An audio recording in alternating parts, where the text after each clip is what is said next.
ਸ਼੍ਰੀ ਅਕਾਲ। ਪੰਜਾਬੀ ਭਾਸ਼ਾ ਚੈਨਲ 'ਤੇ ਆਪ ਸਭ ਦਾ ਸਵਾਗਤ ਹੈ। ਅੱਜ ਆਪਾਂ ਸਵਰ ਧੁਨੀਆਂ ਅਤੇ ਵਿਅੰਜਨ ਧੁਨੀਆਂ ਬਾਰੇ ਪੜ੍ਹਾਂਗੇ ਕਿ ਸਵਰ ਜੋ ਤੁਸੀਂ ਜਿਨ੍ਹਾਂ ਨੂੰ ਕਹਿੰਦੇ ਹੋ ਇੰਗਲਿਸ਼ ਵਿੱਚ ਵੋਵਲਸ ਅਤੇ ਵਿਅੰਜਨ ਕੌਨਸੋਨੈਂਟਸ। ਤਾਂ ਸਭ ਤੋਂ ਪਹਿਲਾਂ ਅਸੀਂ ਦੇਖਦੇ ਹਾਂ ਸਵਰ ਕੀ ਹੁੰਦੇ ਹਨ। ਜਿਹੜੇ ਅੱਖਰ ਕਿਸੇ ਹੋਰ ਅੱਖਰ ਦੇ ਮੇਲ ਤੋਂ ਬਿਨਾਂ ਹੀ ਬੋਲੇ ਜਾਣ ਅਤੇ ਜਿਨ੍ਹਾਂ ਨੂੰ ਬੋਲਣ ਸਮੇਂ ਜੀਭ ਮੂੰਹ ਦੇ ਕਿਸੇ ਹੋਰ ਹਿੱਸੇ ਨੂੰ ਨਾ ਲੱਗੇ, ਭਾਵ ਅਸੀਂ ਉਹਨਾਂ ਨੂੰ ਬੇਰੋਕ ਉਸ ਨੂੰ ਬੋਲ ਦਈਏ। ਜਦੋਂ ਅਸੀਂ ਅੱਖਰਾਂ ਨੂੰ ਜਿਵੇਂ ਅਸੀਂ ਬੋਲਾਂਗੇ ਊ ਅ ਈ, ਤਾਂ ਇਸ ਦੇ ਸਮੇਂ ਸਾਡਾ ਜੋ ਜੀਭ ਹੈ ਸਾਡੇ मुँह ਦੇ ਵਿੱਚ कितने भी टच नहीं ਹੁੰਦੀ, ਤਾਂ इनको हम बोलेंगे स्वर। तो इनसे अब जो जितने 3 स्वर होते हैं, जैसे हमारे पंजाबी के 3 स्वर हैं, तो अब इनसे मिलके बनती हैं स्वर धुनियाँ। मतलब स्वर धुनियाँ होंदियाँ ने साड़ियाँ 10, ये कितने हैं 10। तो ये हो जाएंगी हमारी स्वर धुनियाँ कि इन स्वरों से कितनी धुनियाँ बनती है। ये हैं ऊ ऊ, ओ अ आ ए ओ ई ए। तो ये हमारी 10 स्वर धुनियाँ हैं। आगे देखो व्यंजन। अब व्यंजन क्या होते हैं? स्वर के बाद जितने भी हमारे अक्षर बाकी बचते हैं, तो उनको अब जो स्वर हैं वो तो हमारे स्टार्टिंग के हो गए, ऊड़ा एड़ा ईड़ी, और बाकी जितने भी अक्षर बचते हैं तो वो सारे हमारे हो जाएंगे व्यंजन। अब व्यंजन क्या होते हैं, इनकी परिभाषा देखो। ਜਿਹੜੇ ਅੱਖਰਾਂ ਨੂੰ ਬੋਲਣ ਸਮੇਂ ਫੇਫੜਿਆਂ ਵਿੱਚੋਂ ਹਵਾ ਨੂੰ ਮੂੰਹ ਵਿੱਚ ਕਿਸੇ ਨਾ ਕਿਸੇ ਥਾਂ 'ਤੇ रुक के धुनियाँ का उच्चारण करती है। मतलब जैसे हमारे फेफड़ों में से आवाज़ निकलती है, उसके बाद वो हमारे मुंह में या तो हमारे जैसे ऊपर टच करती है, मुंह में इधर जीभ हमारी उल्टी होती है, इस तरीके से अलग अलग जो धुनियाँ निकलती हैं उनको बोला जाता है व्यंजन। तो ये हमारे सारे व्यंजन हैं।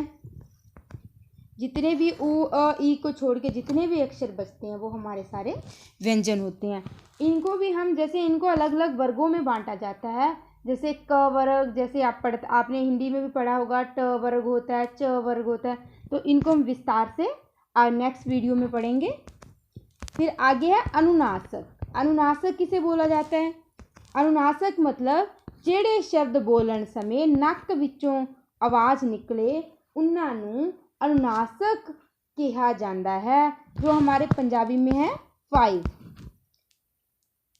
नैया मियाँ नाना नन्ना मम्मा। अब जब इनको हम बोलते हैं तो हमारी नाक में से आवाज़ निकलती है। जैसे हम बोलेंगे म न नाना, तो हमारी जो आवाज़ है वो हमारी नाक में से निकलती है। अब आगे होते हैं पंजाबी में दुत्त अक्षर। दुत्त अक्षर होते हैं पंजाबी में 3। अब दुत्त अक्षर क्या होते हैं? मतलब कई बार कैसा होता है कि बच्चों से पूछ ले जाते हैं क्वेश्चन, उनको ये बेसिक जो बातें होती है वो भी पता नहीं होती। दुत्त अक्षर मतलब जो अक्षर दूसरे शब्दों का ਜਦੋਂ ਅਸੀਂ ਸ਼ਬਦ ਬਣਾਉਂਦੇ ਹਾਂ, ਅੱਖਰਾਂ ਦੇ ਮੇਲ ਨਾਲ ਜਦੋਂ ਅਸੀਂ ਨਵੇਂ ਸ਼ਬਦ ਬਣਾਉਂਦੇ ਹਾਂ ਉਹਨਾਂ ਦੇ ਵਿੱਚ ਪੈਰ ਵਿੱਚ ਲੱਗਦੇ ਹਨ, ਤਾਂ ਉਹਨਾਂ ਨੂੰ ਕਿਹਾ ਜਾਂਦਾ ਹੈ दुत्त अक्षर।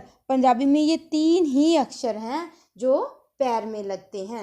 अब हम जैसे लिख के देखें, जैसे हम लिखेंगे चिन्ह,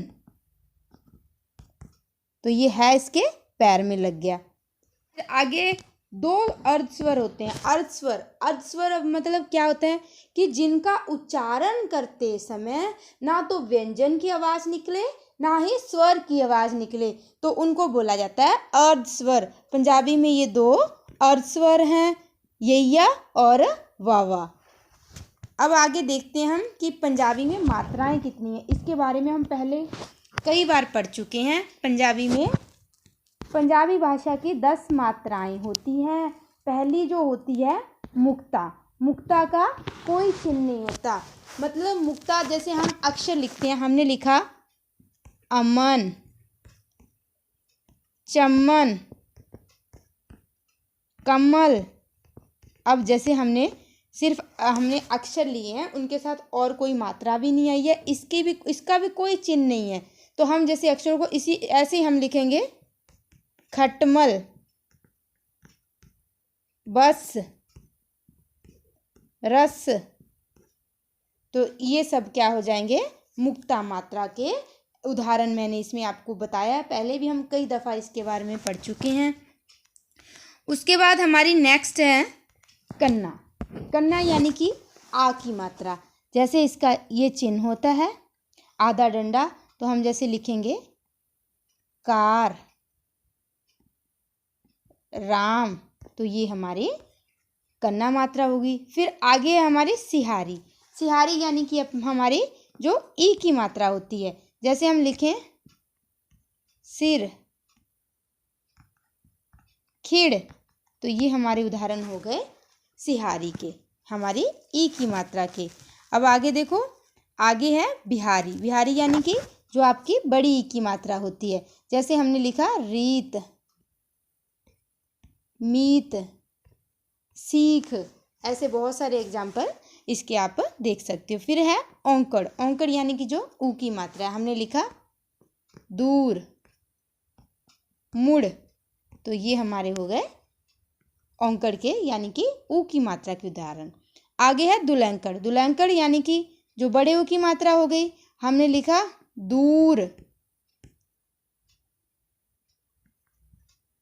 थूड़, जैसे हमने मुड़ लिखा था तो इसका लिख देंगे हम मूड़। तो इस तरीके से हम इसके अक्षर इससे इस मात्रा के अक्षर बना के लिख सकते हैं। फिर आगे हमारे ला। ला यानी कि एक ही मात्रा जिसमें एक डंडा होता है। हमने लिखा रेत, मेख, खेत, तो ये हो जाएंगे हमारी ला के एग्जाम्पल। फिर आगे हम बनाएंगे दुला। दुला यानी कि ला हो गया एक मात्रा और दुला हो गया दो, तो इसके हम बनाएंगे, इससे बनाएंगे हम शब्द खैर, मैर, बैर, तो ये हमारे हो जाएंगे दुलावां के उदाहरण। फिर आगे देखो हौड़ा। हौड़ा क्या मतलब, ओ की मात्रा। जैसे हमने लिखा मोर, मोर, चोर, ये है चोर। फिर आगे कनौड़ा। कनौड़ा यानी कि वही जो आपकी औरत जैसे ओ की मात्रा होती है, तो हम इसका बनाएंगे शब्द औरत। हमने चोर लिखा था, तो ये अगर हमने यहाँ पे कनौड़ा लगा दिया तो ये बन जाएगा चौर, और बनाएंगे हम चौड़। तो इस तरीके से हम मात्राओं से अक्षर इस तरीके से हम लिख सकते हैं। जब हम बार बार किसी मात्रा को दोहराते हैं, जो हम पढ़ते हैं बार बार उसका दोहराव होता है, तो हम अच्छे से इस बारे में समझ सकते हैं। फिर हमें एग्जाम्पल खुद से हम उसके अक्षर बना के लिख सकते हैं। आपको कॉपी में देखने की आवश्यकता नहीं है। फिर आगे देखो, याद रखण योग जानकारी। ਹੁਣ ਪੰਜਾਬੀ भाषा ਵਿੱਚ ਨਈਆਂ ਤਈਆਂ ਦੀ ਵਰਤੋਂ ਘੱਟ ਹੁੰਦੀ है। मतलब इन अक्षरों का यूज़ अब पंजाबी में बहुत कम किया जाता है, कभी कभी ही होता है। मतलब धीरे धीरे इन्हां दी जो वरतों सी वो घट होंदी जा रही है।